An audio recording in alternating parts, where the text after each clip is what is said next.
The face of the professional wrestling landscape is one mostly taken up by Vince McMahon's eating grin, laughing as he hoovers up talent from all across the planet and plonking them inside his own carnival soap show. And you know what? Fair play to the man. He's built a company that's attracted some of the best wrestlers in the world and given them a massive stage to perform on. Yet there's an unsightly blemish that he desperately wants you to ignore, and that, my friends, is the independent wrestling promotions filled to bursting point with amazing talent.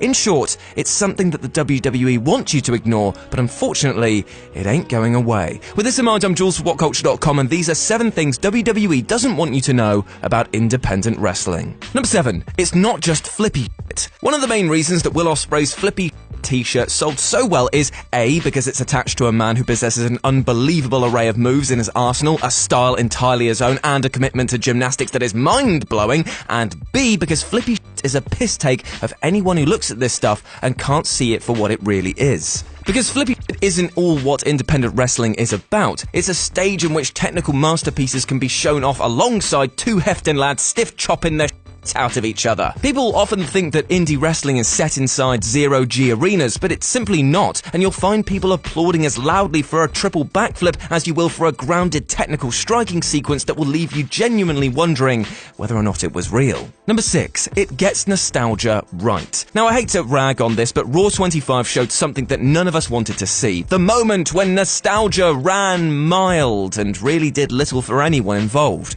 It was meant to be an expression of the glory days, but simply put, it rarely delivered on its promise of an Attitude-era barn burner. Nostalgia on the indie scene, however, is shown in its purest form. The wrestling styles that carry homages to the greats, the literal throwbacks like Kenny Omega entering dressed as the Terminator, but mostly it doesn't wheel it out for the gags. It presents it with awe and respect. I mean, look at Haku, who's still being treated like the hardest man in wrestling, and Cody Rhodes, who this year fought for his father's NWA belt years after WWE told the world the NWA didn't matter. It still draws money, and it's treated with a damn sight more respect. Number 5. It's funny. Let's face it, the WWE, more often than not, is about as funny as having to put down your family dog with a brick. It's a very slapstick affair and nearly always makes those involved in the comedy moments look stupid themselves. However, on the indie scene, there's a sense of comic awareness that can only be bred through not having a WWE creative collar on. Chris Jericho was heel gold in New Japan with his swearing. Joey Ryan's funeral was side-splitting, and the back and forth between Kenny Omega and Xavier Woods during their Street Fighter V matchup was brilliant.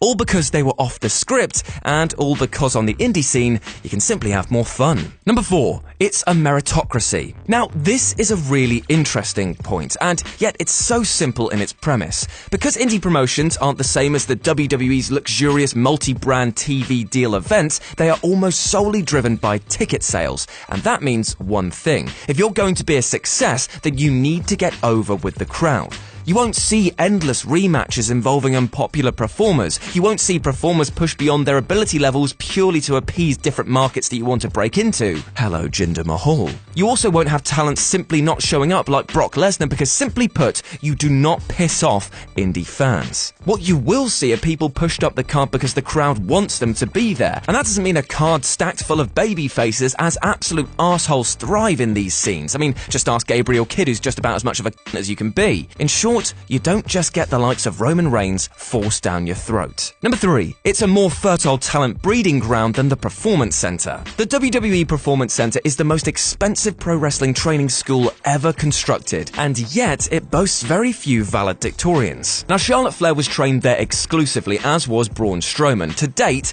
they are the only real top 2 level performers of note to do anything of significance on the main roster, and I know that you'll be listing more below, but who has really changed the game as much as Flair and Strowman thanks to their time in the center? You can look at the likes of AJ Styles, who simply skipped this step to determine that it's not all it's cracked up to be. It's also clear the likes of Adam Cole could easily step onto the main roster, not because of having learned anything in the Performance Center, but because of his time on the indie scene. Now, don't get me wrong, it does help certain talent, but to say that it's a necessary part of the process is false, as their state-of-the-art tech has arguably done less than some gyms have for their wrestlers in terms of finding their style.